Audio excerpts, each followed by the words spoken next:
Un matin, vous vous levez avec l'idée d'acheter un nouvel ordinateur. Vous vous rendez dans un magasin informatique prêt à investir dans une machine performante. À votre arrivée, un vendeur vous accueille et vous demande ce que vous cherchez. Vous lui expliquez que vous avez besoin d'un ordinateur pour faire du gaming ou du rendu vidéo. Le vendeur vous propose un modèle équipé d'un processeur i-Core 7 de 16 Go de RAM et d'un SSD de 512 Go. Vous savez que les processeurs qui terminent par U ne sont généralement pas les meilleurs pour ces usages. Mais après avoir examiné l'ordinateur, vous décidez que c'est celui qu'il vous faut. Vous demandez le prix et le vendeur vous annonce 1000 euros. Wow, convaincu, vous l'achetez sans hésiter et rentrez chez vous pour commencer à installer vos logiciels et jouer à vos jeux vidéo. Rapidement, vous réalisez que le rendu d'image est trop lent et la machine se plante régulièrement. Vous commencez à douter. La carte graphique est-elle assez puissante? Le processeur est-il à la hauteur? La mémoire RAM est-elle suffisante? C'est alors que vous regrettez de ne pas avoir pris le temps de vous renseigner dans d'autres magasins, comparer les prix. Vous vous retrouvez perdu, regrettant d'avoir payé le prix aussi élevé pour une machine qui ne répond pas à vos attentes. Bienvenue dans le club des super payeurs. Hey tout le monde, ici Idesian. Aujourd'hui, nous allons voir ensemble comment choisir les PC qui correspondent à vos besoins et à votre budget. Mais avant de rentrer dans le vif du sujet, commençons d'abord à choisir les types de PC. Les PC bureautiques ou les PC portables.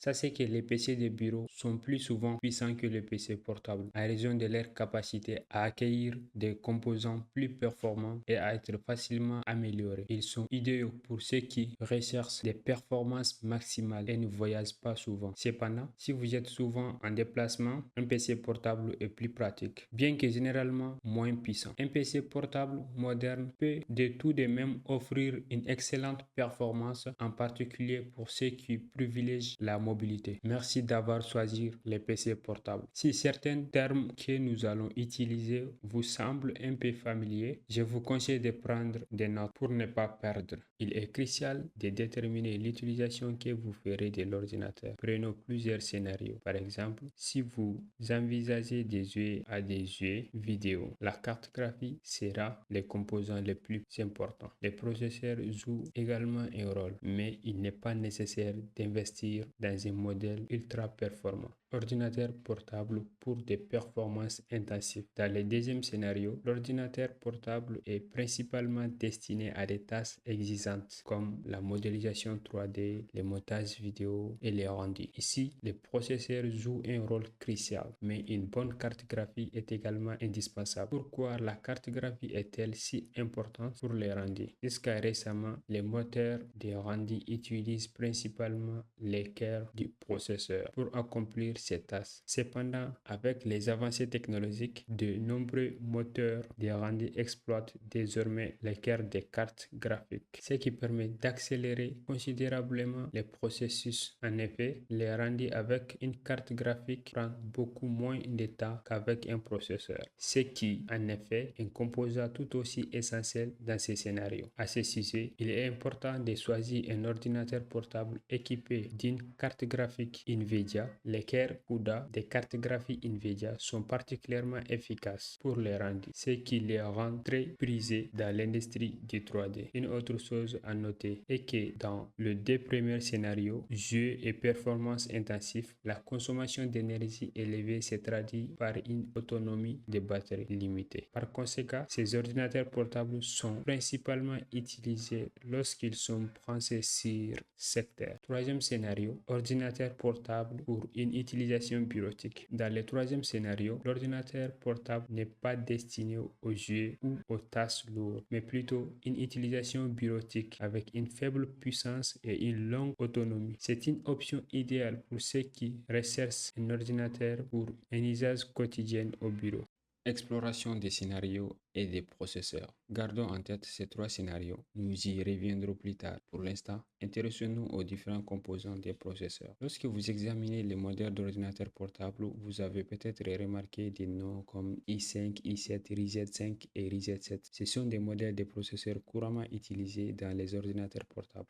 Les processeurs Ryzen sont fabriqués par AMD tandis que les processeurs i sont fabriqués par Intel. Voici un aperçu de la hiérarchie des performances des processeurs Intel. iCore 3, processeur d'entrée de gamme. iCore 5, processeur de milieu de gamme. iCore 7 et 9, processeurs de haute de gamme. AMD propose une hiérarchie similaire avec ses processeurs Ryzen. Comprendre les détails du processeur. Vous avez compris les bases, mais vous avez peut-être remarqué des chiffres et des lettres supplémentaires à côté du nom du processeur. Que signifie-t-il? Prenons un exemple concret pour clarifier les choses. En regardant le processeur de cet ordinateur, concentrons-nous sur les quatrième et les cinquième chiffres à partir de la droite. Ces chiffres indiquent la génération du processeur. Par exemple, si les quatrième et les cinquième chiffres sont 11, cela signifie que le processeur appartient à la 11e génération.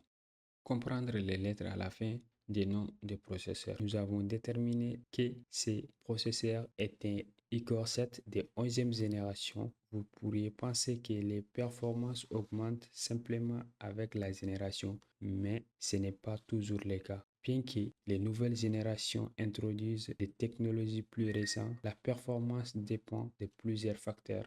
Examinons maintenant de plus près les lettres qui suivent les chiffres dans les noms de processeurs. Ici, sont très importants pour choisir les bons ordinateurs. Par exemple, si un processeur qui termine par U, cela indique qu'il est conçu pour une faible consommation d'énergie. Ces processeurs ne sont pas plus performants, mais ils offrent une longue autonomie, permettant une utilisation prolongée sans être connecté au chargeur. Ensuite, les processeurs qui terminent par Y consomment encore moins d'énergie que ceux avec U. Ils sont donc classés comme ultra basse consommation d'énergie. D'autre part, les lettres G1 et G7 se réfèrent au niveau de performance de la carte graphique intégrée. Un processeur avec G7 dispose d'une carte graphique plus puissante qu'un processeur avec G1. Si vous avez besoin de plus de puissance pour des tâches exigeantes comme le jeu vidéo, la modélisation 3D ou les rendus, vous devrez choisir les processeurs marqués par la lettre H. Ces processeurs sont conçus pour des performances élevées. Il est crucial de bien comprendre l'importance du processeur pour les rendus. Pour comparer les processeurs d'ordinateurs portables en fonction de leur performance des rendus, il faut regarder les spécifications détaillées et choisir en fonction des besoins spécifiques de vos applications.